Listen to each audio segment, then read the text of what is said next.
નમસ્કાર મિત્રો, 28 ફેબ્રુઆરી 2026ના દિવસે ઇઝરાયલ અને અમેરિકા દ્વારા ઈરાન પર એક સંયુક્ત મિલિટરી ઓપરેશનની શરૂઆત કરવામાં આવી, જેમાં ઇઝરાયલ અને અમેરિકા દ્વારા સંયુક્ત રીતે ઈરાન પર હુમલો કરવામાં આવ્યો, જેમાં ઈરાનના સુપ્રીમ લીડર આયાતુલ્લા અલી ખામેનીનું મોત થયું।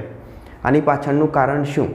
વળતા પ્રહારની અંદર ઈરાન દ્વારા અમેરિકાના જે અલગ અલગ 9 ખાડી દેશોની અંદર ફેલાયેલા મિલિટરી બેઝ છે ત્યાં આગળ હુમલો કરવામાં આવ્યો। સાથે જ ઈરાન દ્વારા તાજેતરમાં એવી જાહેરાત કરવામાં આવી કે ઈરાનની બાજુમાં રહેલી જે સ્ટ્રેટ ઓફ હોર્મુઝ નામની જે સમુદ્રધાની છે ત્યાંથી હવે પસાર થતા કોઈપણ જહાજ ઉપર હુમલો કરવામાં આવશે।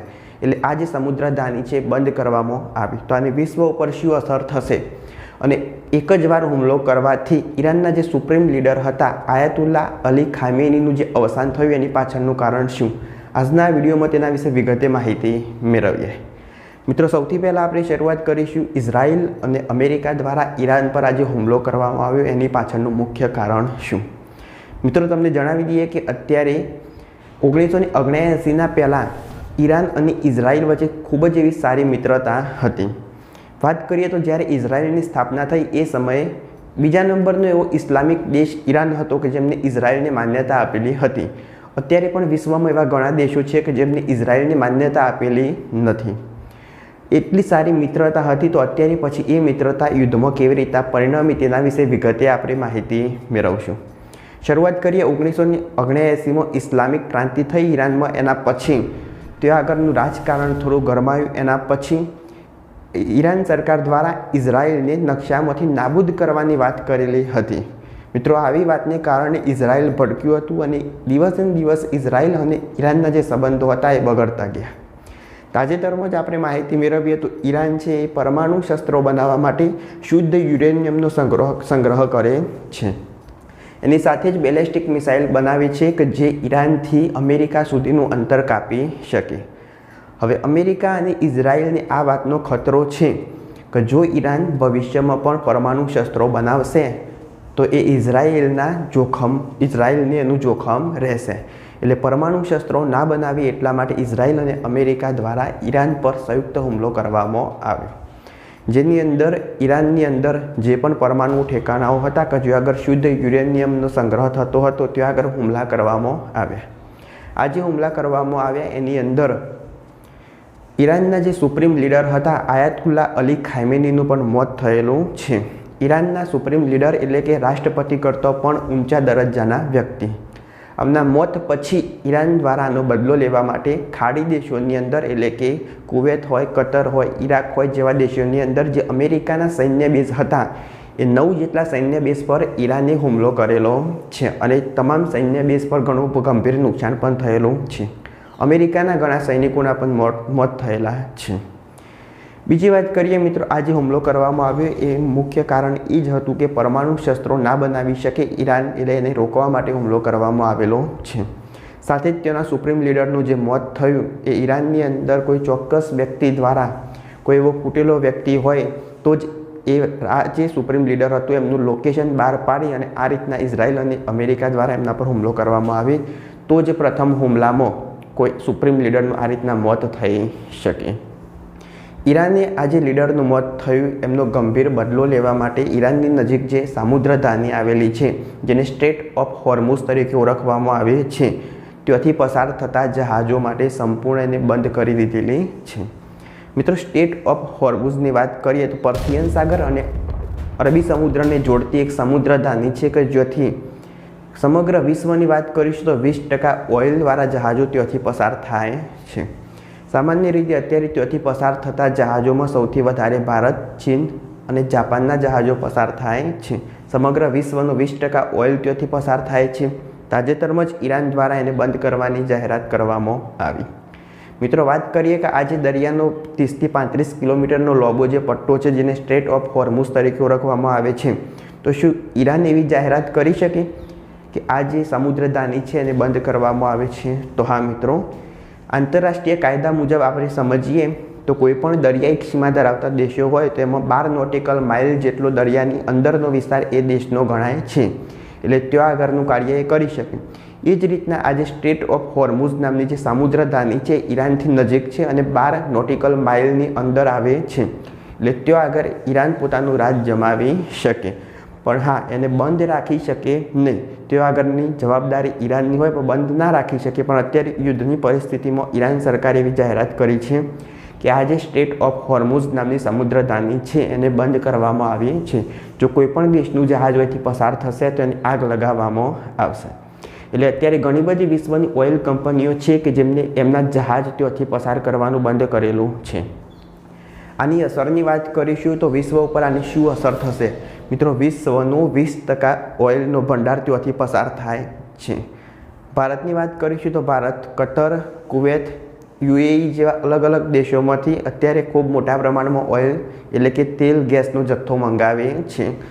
સ્ટેટ ઓફ હોર્મુઝના બંધ થવાથી ત્યાંથી હવે ઓઇલ અને આ જે તેલનો ગેસનો જે જથ્થો હોય એ ભારતની અંદર મંગાવી શકાશે નહીં. એટલે ભારતમાં કુલ અત્યારે પ્રમાણ એનું 40 થી 45 દિવસ સુધી ચાલે એટલો ઓઇલનો ભંડાર છે.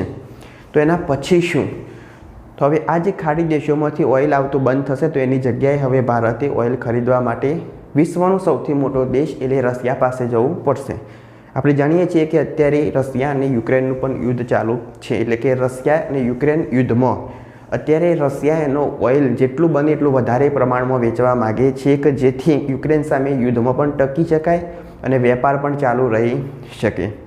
બીજી બાજુ આપણે જાણીએ છીએ કે અમેરિકન પ્રમુખ ડોનાલ્ડ ટ્રમ્પ દ્વારા એવું કહેવામાં આવેલું છે કે ભારત છે રશિયા પાસેથી ઓઇલ ખરીદે નહીં, નકર ભારત ઉપર અમુક પ્રકારના પ્રતિબંધો લગાવવામાં આવશે. અત્યારે મિત્રો પરિસ્થિતિનું એવું સર્જન થયેલું છે કે સ્ટ્રેટ ઓફ હોર્મુઝ જે બંધ કરવામાં આવ્યું એના કારણે ભારતે હવે રશિયા પાસેથી ઓઇલ ખરીદવાની જરૂર પડશે. આગામી સમયમાં હવે ડોનાલ્ડ ટ્રમ્પ જ્યારે જાણશે આ રીતના કે ભારતે ઓઇલ રશિયા પાસેથી ખરીદી વધારે કરી તો ઈરાન ઉપર આ જે હુમલો છે એ વધી શકે છે. કારણ કે એને જે આ સ્ટ્રેટ ઓફ હોર્મુઝ નામની સામુદ્રધાની બંધ કરી એ ફરીથી એને ઓપન કરવી પડશે. નકર ભારત રશિયાથી વધારે ઓઇલ મંગાવશે તો રશિયાનો વેપાર વધશે, ઉત્પાદન પણ સામે વધી શકે છે. વિશ્વના 20%થી પણ વધુ ઓઇલ જો આ રસ્તા ઉપરથી જતું હોય તો બીજા એવા ઘણા દેશો છે, ચીન છે, જાપાન છે કે જો આગળ ઓઇલની કટોતી સર્જાઈ શકે. ભારત પણ તેમાંથી એક દેશ છે. હવે ઓછા પ્રમાણમાં ઓઇલ હોવાને કારણે ઓઇલના ભાવ ધીમે ધીમે વધી શકે છે. મિત્રો, આજે ઇઝરાયલ, અમેરિકા અને ઈરાન વચ્ચે આ જે યુદ્ધ ચાલુ થયું એને આજે 7 દિવસ એટલે કે 1 અઠવાડિયા જેટલો સમય પૂર્ણ થયો, છતાં પણ યુદ્ધની શરૂઆત એ જ યુદ્ધનું અંતિમ સ્થાન છે એ રીતના છે. હજુ પણ જે રીતના શરૂઆત થઈ હતી એ રીતના શરૂઆત ચાલુ છે. મિત્રો, અમેરિકાના જે રાષ્ટ્રપતિ છે ડોનાલ્ડ ટ્રમ્પને એમના સલાહકાર દ્વારા જણાવવામાં આવેલું હતું કે તમે આ યુદ્ધની અંદર કૂદશો તો યુદ્ધ ચાલુ તો કરશો પણ એને બંધ કઈ રીતના કરશો. મિત્રો, એ વાત અત્યારે સાચી પડતી જણાય છે કે યુદ્ધ એકવાર શરૂ તો થયું પણ હવે એને બંધ કેવી રીતના કરી શકાય. મિત્રો, યુદ્ધ એટલે આમાં કોઈ દેશની જીત કે કોઈ દેશની હાર થશે નહીં, પણ માત્ર એક જ વસ્તુ થશે, તબાહી, તબાહી અને તબાહી. ઇઝરાયલ દ્વારા ઈરાનની અંદર જે હુમલો કરવામાં આવ્યો મિત્રો, એમાંની એક જે મિસાઇલ હતી એ ઈરાનની એક સ્કૂલ ઉપર પડેલી હતી જેમાં 165 વિદ્યાર્થીઓના મોત થયેલા હતા. એ ફોટો ઘણો ખૂબ જ વાયરલ થયેલો છે, તમે પણ જોયો હશે. લાશોને દફનાવવા માટે જે ખાડા ખોદવામાં આવ્યા એ પણ જેસીબીની મદદથી ખોદવામાં આવેલા હતા. તો આ એક યુદ્ધ એનું પરિણામ નથી કે એ યુદ્ધ જીત્યા કે યુદ્ધ હાર્યા, માત્ર તબાહીના સંકેતો આપણે જોઈ શકીએ છીએ. તો મિત્રો, આપણે આના પરથી જાણી શકીએ છીએ કે યુદ્ધને શરૂ કરવાનો કોઈ એક ચોક્કસ સમય હોય છે પણ યુદ્ધને પૂર્ણ કરવાનો મિત્રો કોઈ ચોક્કસ સમય હોતો નથી. રશિયા યુક્રેનની યુદ્ધ પણ આપણે જોયું કે અત્યારે 4 વર્ષ જેટલો સમય થવામાં આવ્યો, પણ એ યુદ્ધ પણ અત્યાર સુધી પૂર્ણ થયેલું નથી તો એમની કોઈ વચ્ચે સંધિ પણ થઈ નથી. એ જ રીતના ઈરાન, ઇઝરાયલ અને અમેરિકાની યુદ્ધ તો શરૂઆત થયું, ક્યારે પૂર્ણ થશે એનું કોઈ નક્કી હોતું નથી. આ માત્ર એક મિલિટરી ઓપરેશન ગણવામાં આવે છે, પણ મિલિટરી ઓપરેશનમાં ઘણા નાગરિકોના પણ મોત થયેલા હોય છે. ઈરાનમાં લગભગ 700થી વધારે લોકોના મોત થયેલા છે. ઇઝરાયલ અને અમેરિકામાં પણ ઘણા લોકોના મોત થયા છે. ઈરાન દ્વારા અમેરિકાના કેટલાક મિલિટરી બેઝ પણ ઉડાવી દેવામાં આવ્યા. અમેરિકાને પણ આની અંદર ખૂબ જ નુકસાન થયેલું છે. તાજેતરની અંદર આપણે વાત કરીશું તો ઈરાનનું એક સમુદ્રી યુદ્ધ જહાજ હતું કે જે ભારતથી ઈરાન જઈ રહેલું હતું. તો એ દરમિયાન અમેરિકા દ્વારા એ જહાજ પર હુમલો કરવામાં આવ્યો. આ જે હુમલો કરવામાં આવ્યો સબમરીનથી હુમલો કરવામાં આવ્યો અને જહાજ ડૂબી ગયું, જેમાં 150 જેટલા નેવીના ઓફિસરો હતા, જેમાંથી અમુકનું મોત થયું અને અમુકને બચાવી દેવામાં આવેલા છે. મિત્રો, ઘણા દેશોએ આની ટીકા કરી છે કે આ રીતના સમુદ્રની અંદર સબમરીન દ્વારા આ યુદ્ધમાં હુમલો કરવો આ એકમાત્ર મિલિટરી ઓપરેશન ગણવામાં આવે છે અને સમુદ્રમાં સબમરીન દ્વારા હુમલો કરવો એ ખૂબ જ ભયાનક દ્રશ્યો દર્શાવે છે. તો આગામી સમયમાં હવે ઈરાન પણ આનો બદલો ચોક્કસ પ્રમાણમાં લેશે. મિત્રો, બીજા દેશોની આપણે વાત કરીશું તો અત્યારે યુક્રેન અને ખાડી દેશોમાં બીજા કતર છે, ઈરાક છે, એવા દેશોને અમેરિકા દ્વારા અત્યારે બિલકુલ પ્રમાણમાં ખતમ કરી દેવામાં આવેલા છે. પણ ખાડી દેશોનો આજે એક દેશ છે ઈરાન દેશ ખૂબ હથિયારોથી સજ્જ દેશ છે, એટલે એટલા પ્રમાણમાં હાર માને એવી શક્યતાઓ નથી. તો ઈરાન પણ ખૂબ જ મોટા પ્રમાણમાં ઇઝરાયલ પર હુમલો કરી શકે છે. ઇઝરાયલમાં બેન્જામિન નેતન્યાહુ જે તેઓના વડાપ્રધાન છે એમના પર પણ હુમલો કરવામાં આવેલો હતો. પણ તેઓની ડિફેન્સ સિસ્ટમ દ્વારા એ જે ડ્રોન હતા એમને નાશ કરવામાં આવ્યા. ઈરાન સતત ડ્રોન હુમલા કરે છે કે ઈરાનમાં ડ્રોન બનાવવાની જે ટેકનોલોજી છે એ ખૂબ જ વધારે પ્રમાણમાં વિસ્તરેલી છે. ડ્રોન હુમલાની સામે મિસાઇલ ફાયર કરવી એ ખૂબ જ ખર્ચાળ બને છે, જેના કારણે એક ડ્રોન કે જે $10 લાખ અંદર તૈયાર થાય એની સામે $40 લાખ મિસાઇલ છોડવી એ ખૂબ ખર્ચાળ બને છે. તાજેતરની અંદર જ આપણે વાત કરી ઈરાન, ઇઝરાયલ અને અમેરિકા વચ્ચે આજે યુદ્ધ શરૂ થયેલું છે તેના વિશે. ઈરાનના સુપ્રીમ લીડર આયાતુલ્લા અલી ખામેનીનું આમાં મોત થયેલું છે. સાથે જ ઈરાને આજે સ્ટેટ ઓફ હોર્મુઝ નામની સમુદ્રધાની જેમાંથી પસાર થતા જહાજો પર હુમલો કરવાની જે ધમકી આપેલી છે તેના વિશે. જો આ વિડીયો ગમ્યો હોય તો લાઈક કરો, શેર કરો, ચેનલ સબસ્ક્રાઈબ કરો. ત્યાં સુધી જય હિન્દ, જય ભારત.